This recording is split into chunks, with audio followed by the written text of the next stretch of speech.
कभी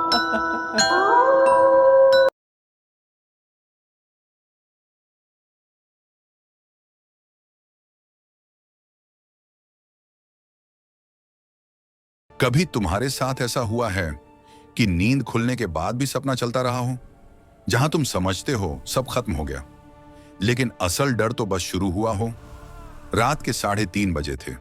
कमरे की घड़ी की टिक टिक, दीवार पर टंगी तस्वीर के पीछे से आती अजीब सरसराहट और हवा में सड़ांध जैसी गंध, जैसे कोई सड़ा हुआ मांस धीरे धीरे सड़ रहा हो। अमित अचानक जागा।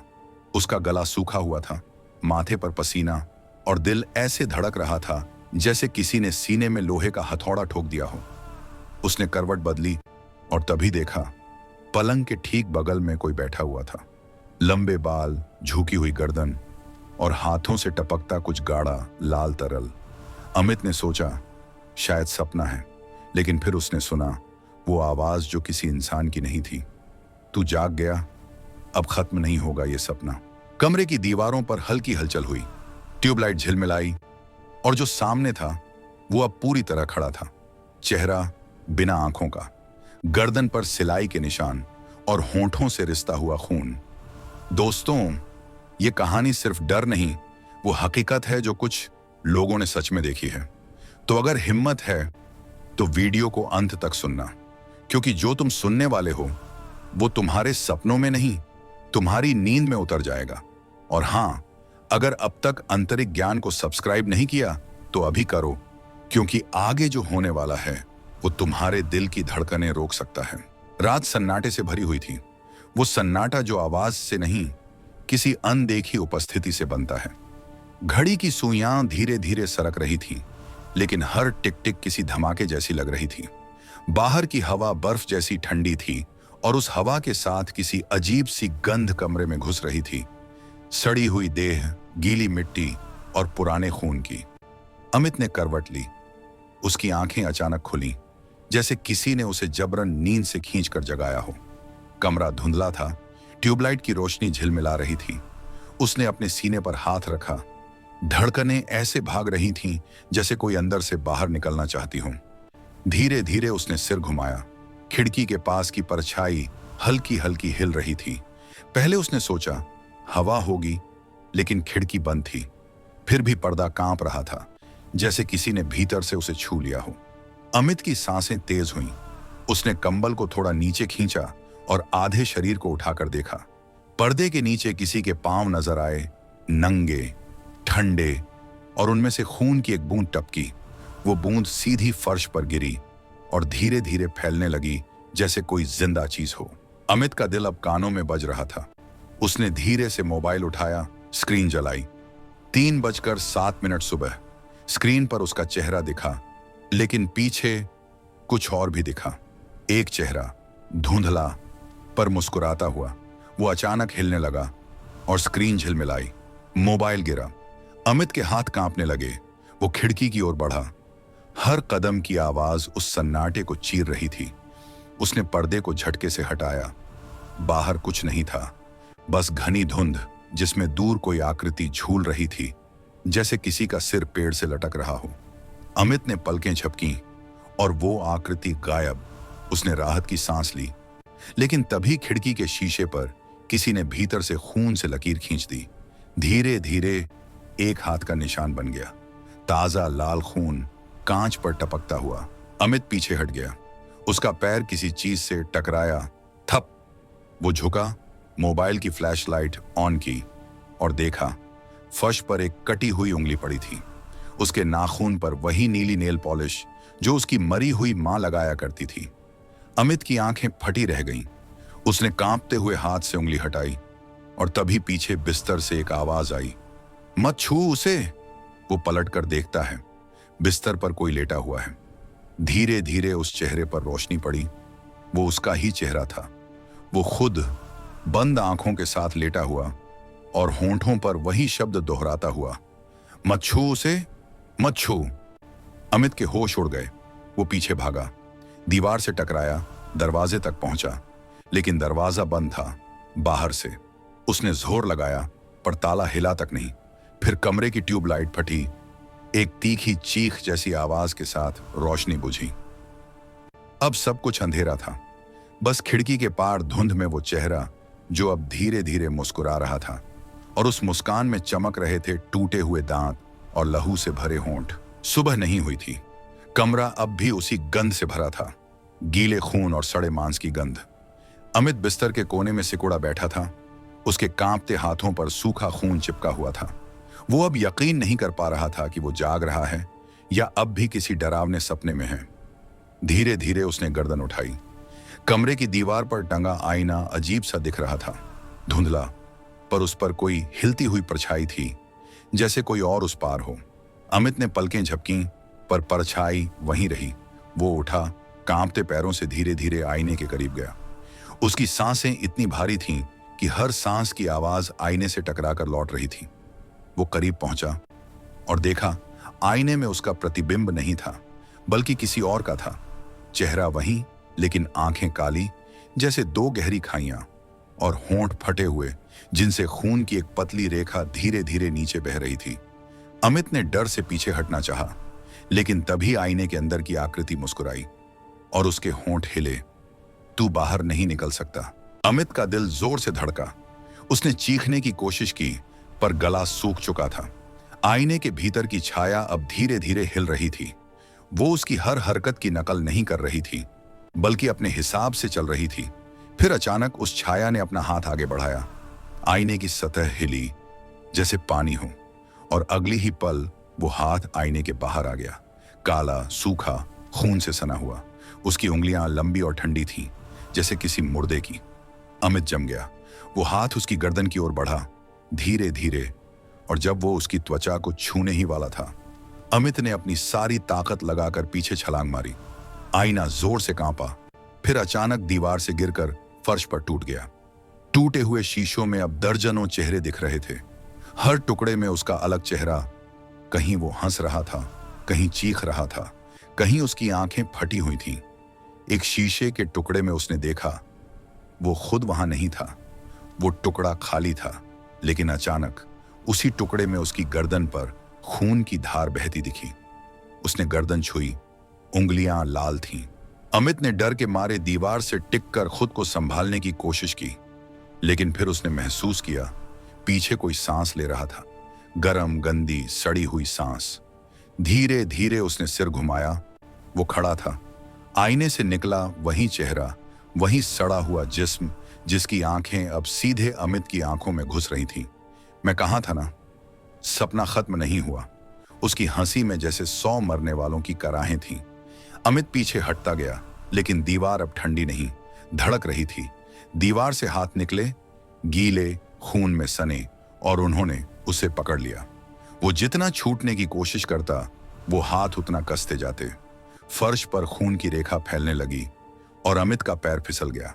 वो गिरा, सिर दीवार से टकराया, और आखिरी चीज जो उसने देखी वो था अपना ही चेहरा, जो अब मुस्कुरा रहा था। आईने की दूसरी ओर कमरे की दीवारों पर खून के निशान अब सूख चुके थे, पर उस गंध से छुटकारा नहीं मिल रहा था। अमित का सिर घूम रहा था, आंखों के आगे अंधेरा तैर रहा था। वो गिरते पड़ते बिस्तर के पास पहुंचा। टूटी ट्यूबलाइट की चमक अभी भी बीच बीच में जल उठती थी, जैसे कमरे की हर चीज किसी लाश की तरह जिंदा और सड़ी हुई लग रही थी। अचानक सन्नाटे को चीरती हुई फोन की घंटी बजी। एक पुराना काला लैंडलाइन फोन, जो उसने सालों पहले फेंक दिया था, फिर भी मेज पर रखा था। उसने धीरे से नजरें उठाईं। घंटी हर बार और तेज होती जा रही थी। कमरे की हवा भारी हो गई, दीवारें धड़क रही थीं। वो कांपते कदमों से आगे बढ़ा, हाथ बढ़ाया, और जैसे ही उसने रिसीवर उठाया, दूसरी ओर से एक भारी सांस सुनाई दी। हाँ हाँ हाँ हाँ हाँ हाँ। अमित ने डरते हुए पूछा, कौन? कुछ सेकंड खामोशी रही, फिर एक धीमी आवाज, जो मानो किसी ने गले को फाड़ कर निकाली हो। अमित, तेरा सपना अब मेरे पास है। उसके शरीर में जैसे करंट दौड़ गया। उसने फोन पटक दिया, पर घंटी अब भी बज रही थी। रिसीवर नीचे पड़ा था, फिर भी घंटी बंद नहीं हो रही थी। कमरा लाल रोशनी में डूब गया। दीवारों पर परछाइयां हिलने लगीं, जैसे हर कोने में कोई छिपा हो जो अब बाहर आने को बेचैन हो। अमित ने दरवाजे की ओर भागने की कोशिश की, पर फर्श अब गीला था। उसने नीचे देखा, खून, लाल ताजा गर्म खून जो फर्श से निकल रहा था, जैसे जमीन के नीचे कोई जिंदा चीज सड़ रही हो। घंटी और तेज, अब आवाज भी, मत भाग, अब तू जागा है, मरने के लिए जागा है। वो डर के मारे चीखा। उसकी आवाज कमरे की दीवारों से टकराकर लौट आई, पर अब उसकी अपनी नहीं थी। वो आवाज गहरी थी और किसी और की। मरने के लिए जागा है। फोन की वायर जमीन पर फैल गई, धीरे धीरे सरकती हुई जैसे जिंदा सांप हो। उस वायर ने अमित के टखनों को जकड़ लिया। वो जमीन पर गिरा, हाथ पैर पटकता रहा, लेकिन वायर कसती चली गई जब तक उसकी सांस रुकने नहीं लगी। अचानक फोन की घंटी बंद हो गई। कमरा शांत, बस उसकी हांफती सांसें और दीवार पर गिरती परछाई जो उसकी नहीं थी। वो धीरे से गर्दन घुमाता है। वो परछाई अब उसके पीछे खड़ी थी, चेहरा पूरा काला, आंखें सफेद और हाथ में वही फोन रिसीवर। उस परछाई ने रिसीवर अमित के कान के पास रखा और दूसरी ओर से वही आवाज फिर आई, अब मैं तेरे घर आ रहा हूं। अमित ने चिल्लाने की कोशिश की, पर उसके मुंह से बस खून की धारा निकली। कमरा फिर अंधेरे में डूब गया। सिर्फ फोन की लाल लाइट अब जल रही थी और उस पर लिखा था, इनकमिंग कॉल, अनकनॉल्ड ड्रीमर। कमरा अब लाश के शरीर जैसा लग रहा था। हर दीवार पर सूखा हुआ खून और फर्श पर खून की झील। अमित की आंखें सूज चुकी थीं, उसके होंठ फटे हुए और शरीर कांप रहा था, जैसे बुखार नहीं, किसी अदृश्य आत्मा ने उसे पकड़ रखा हो। वो धीरे धीरे दीवार का सहारा लेकर उठा। खिड़की अब खुली थी, बाहर वही धुंध जिसमें किसी की परछाई झूल रही थी। उसने हिम्मत जुटाई, दरवाजे की तरफ बढ़ा, पर जैसे ही उसका हाथ दरवाजे के हैंडल पर गया, कुछ ठंडा और गीला उंगलियों के बीच सरका। वो पीछे हट गया। उसने नीचे देखा, हैंडल पर खून की मोटी परत जमी थी, ताजा, गर्म, और उससे उठता धुआं कमरे में फैलने लगा। उसने फिर भी दरवाजा खोलने की कोशिश की, पर हैंडल अब उसकी हथेली से चिपक गया था। वो जोर से खींचता रहा, लेकिन खून जैसे धागे की तरह उसकी त्वचा में उतर गया। हथेली से खाल उखड़ने लगी। वो चीख पड़ा, लेकिन आवाज बाहर नहीं निकली, जैसे किसी ने उसके मुंह पर अदृश्य हथेली रख दी हो। तभी दरवाजे की दूसरी ओर से धीरे धीरे दस्तक हुई। ठक ठक ठक। हर दस्तक के साथ दरवाजे की लकड़ी पर खून की बूंदें उभरने लगीं। अमित ने कांपती आवाज में कहा, कौन है? अगले ही पल दस्तक बंद हो गई और दरवाजे की नीचे की दरार से काले खून की धारा अंदर बहने लगी। खून में बुलबुले उठ रहे थे और उनमें किसी के चेहरे झलक रहे थे, वो सब चेहरे जिन्हें अमित ने कभी देखा था। उसकी माँ, उसका दोस्त रवि, उसकी गर्लफ्रेंड नेहा, सबके चेहरे अब खून में तैर रहे थे। खून फैलता गया, बिस्तर तक पहुंचा और फिर दीवारों पर चढ़ने लगा, जैसे कमरा किसी जिंदा चीज के अंदर बदल गया हो। अमित पीछे हटते हुए दीवार से टकराया, लेकिन वो दीवार अब ठोस नहीं थी। वो धड़क रही थी, जैसे किसी का दिल हो। दीवार के बीचों बीच से एक उंगली बाहर निकली, फिर दूसरा हाथ, फिर एक चेहरा, आधा सड़ा हुआ, आधा जिंदा। वो चेहरा उसी का था, अमित का ही दूसरा रूप, जिसकी आंखें अंदर धंसी हुई और मुंह के कोनों से कीड़े निकल रहे थे। वो हंसा, एक ऐसी हंसी जो इंसान की नहीं, बल्कि कब्र से निकली लाश की थी। अमित चिल्लाया, कौन हो तुम? वो परछाई बोली, मैं वही हूं जो तू सपनों में मार चुका है, अब तुझे जगा रहा हूं। अचानक दरवाजे की कुंडी अपने आप खुली। बाहर का अंधेरा कमरे में घुस आया और उस अंधेरे के बीच सैकड़ों लाल आंखें चमकीं। हर आंख से खून बह रहा था, हर एक में किसी आत्मा का चेहरा था। अमित के कानों में आवाजें गूंजने लगीं, खोल दे दरवाजा, खून की नदी को बहने दे, तेरा सपना पूरा नहीं हुआ। वो डर से दरवाजे को बंद करने भागा, लेकिन जैसे ही उसने हाथ बढ़ाया, वो दरवाजा फट गया। लकड़ी नहीं टूटी, मांस और हड्डियों की तरह छिटक गई। दरवाजे के पीछे से एक सड़ी हुई देह गिरी, जिसकी छाती फटी हुई थी और अंदर से धुआं निकल रहा था। वो जमीन पर गिरकर तड़पने लगी और उसके खुले मुंह से कीड़े रेंगने लगे। अमित पीछे भागा, लेकिन अब भागने की जगह नहीं बची थी। कमरा पूरी तरह खून से भर चुका था। दीवारें हिल रही थीं, फर्श में बुलबुले उठ रहे थे और हर चीज में एक चीख गूंज रही थी, अब तू नहीं जागेगा, अब तू ही सपना बनेगा। अमित ने दरवाजे की ओर आखिरी बार देखा। वहां अब कोई दरवाजा नहीं था, सिर्फ एक खूनी दरार जिसके बीच में उसका नाम लिखा था, Amit, the dreamer who never woke up. कमरा अब गायब था।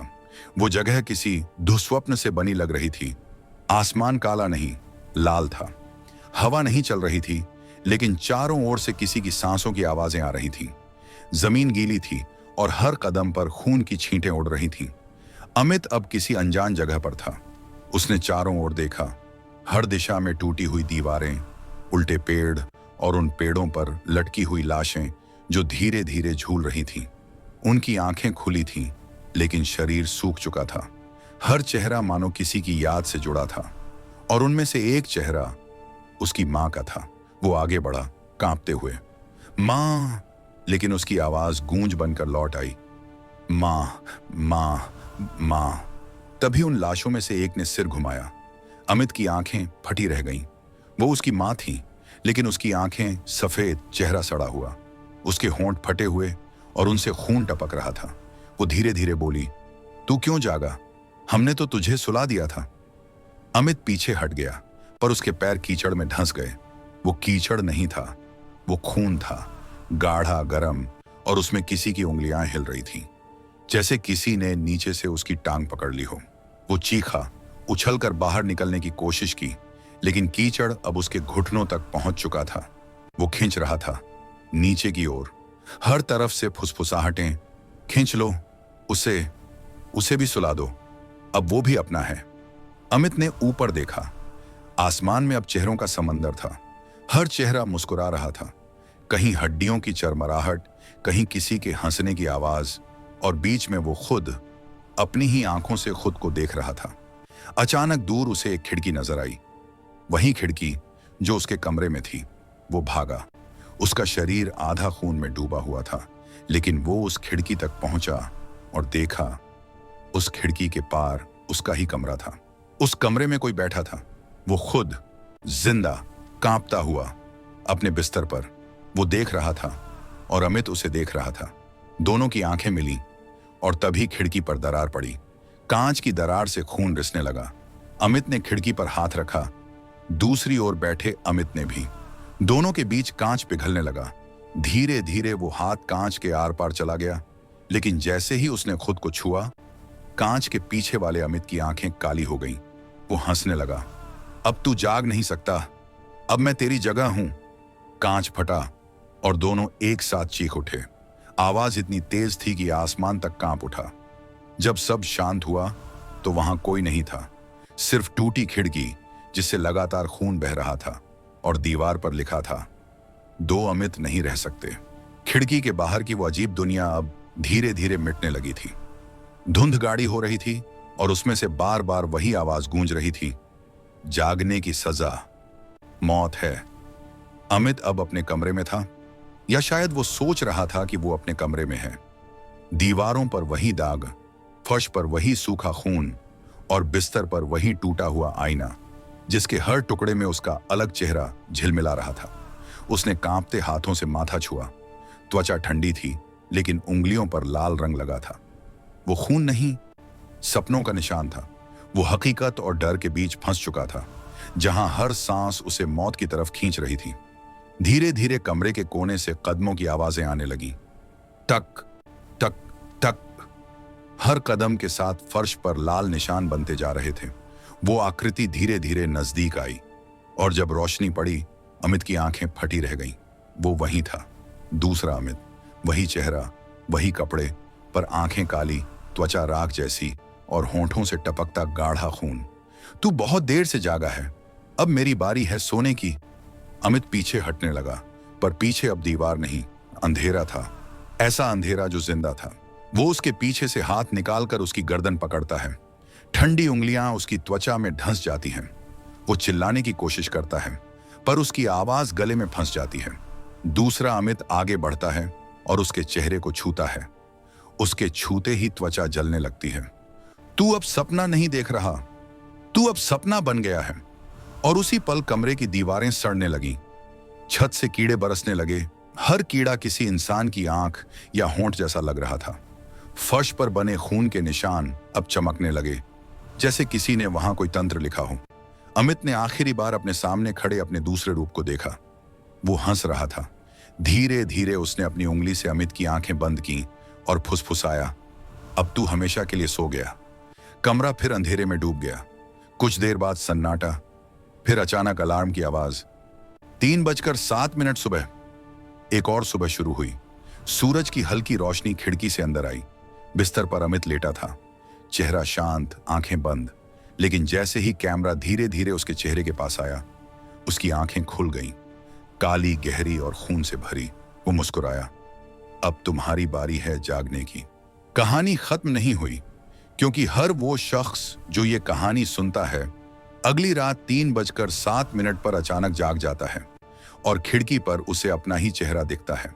तो अगर आज रात तुम भी कुछ सुनो, किसी की सांस, किसी की फुसफुसाहट, तो याद रखना, शायद अब सपना खत्म नहीं हुआ, बस तुम्हारे कमरे तक पहुंचा है। अगर तुम्हें ये कहानी में जागा पर सपना खत्म नहीं हुआ, डर से भर गई, तो इस वीडियो को लाइक करो और आंतरिक ज्ञान को सब्सक्राइब करना मत भूलो, क्योंकि यहां हर कहानी तुम्हारे सपनों को जगाने नहीं, मारने आती है।